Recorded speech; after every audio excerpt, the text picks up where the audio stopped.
Kate Middleton a, aux côtés du prince William, été chargée de réparer le désastre imminent auquel est confrontée la famille royale, a déclaré un expert royal dans un commentaire de retour. Le duc et la duchesse de Cambridge ont été éblouis lors de la cérémonie de remise du prix Earthshot hier soir. Kate, portant la même robe Alexander McQueen qu'elle portait au BAFTA il y a 10 ans, a remis le prix final de la soirée. Elle a prononcé un discours passionné sur la nécessité de faire quelque chose sur l'état de la Terre, sous peine de risquer de déstabiliser définitivement notre planète. Le prince William, quant à lui, est monté sur scène dans une veste en velours vert qu'il avait portée plusieurs fois auparavant. Les participants avaient été invités à tenir compte de l'environnement lors du choix de leur tenue pour la cérémonie. William et Kate, en tant que membres de la famille royale les plus en vue de moins de 50 ans, sont confrontés à la tâche ardue d'assurer la survie de la monarchie à long terme. La commentatrice royale et experte Daniela Elser a écrit dans le New Zealand Herald l'année dernière que les Cambridge sont confrontés à une sacrée bataille difficile, à la fois sur le plan pratique et sur le plan de l'image. À 39 ans, William et Kate ont 3 décennies de moins que l'âge moyen d'un royal senior qui travaille. Madame Elser a écrit que « le frisson a disparu » au sein du cabinet, quelque chose qui a été dramatiquement exacerbé par la pandémie de coronavirus. Fini les dîners d'État et les visites fastueuses, remplacées par des appels Zoom et le travail à domicile. La magie a disparu, a déclaré Madame Elser. Et c'est un endroit très dangereux pour le palais.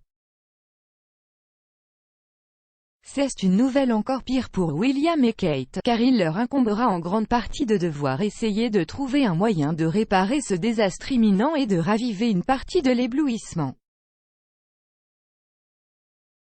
La situation n'a été aggravée que par la décision du prince Harry et de Meghan Markle de se retirer de la famille royale, a-t-elle expliqué. Ils ont déménagé aux États-Unis pour commencer à mener leur propre vie indépendante. Madame Elser a déclaré à propos de leur départ, et avec eux est allée l'allocation la plus électrisante de la famille royale depuis que Lady Diana Spencer a acheté pour la première fois ses célèbres yeux de biche vers le prince de Galles. La « force vivifiante innée » de Meghan n'est plus là pour dynamiser la marque royale. Madame Elser a ajouté, elle a rendu la notion même de monarchie héréditaire non seulement intéressante mais pertinente pour les jeunes générations. C'était un rafraîchissement d'image pour le palais qu'il n'aurait jamais réussi à réaliser seul et l'arrivée de la duchesse de Sussex sur le balcon du palais de Buckingham était un coup de marque si exquis qu'il ferait pleurer à la fois les Saatchi avec joie. Le prince Charles a comploté pour réduire la concentration de la monarchie lorsqu'il deviendra roi. L'auteur royal, le Dr Ed Owens, a déclaré à Express.co.uk que Charles souhaitait garder plus de membres de la famille royale en marge. Il a dit, il ne veut pas qu'ils monopolisent trop d'attention parce qu'ils sont souvent des passifs. Cela fait partie d'une stratégie de relations publiques plus large mettant davantage l'axe sur la ligne de succession. Du coup, les cousines de William, la princesse Béatrice et la princesse Eugénie, toutes deux au début de la trentaine, seront quelque peu mises à l'écart.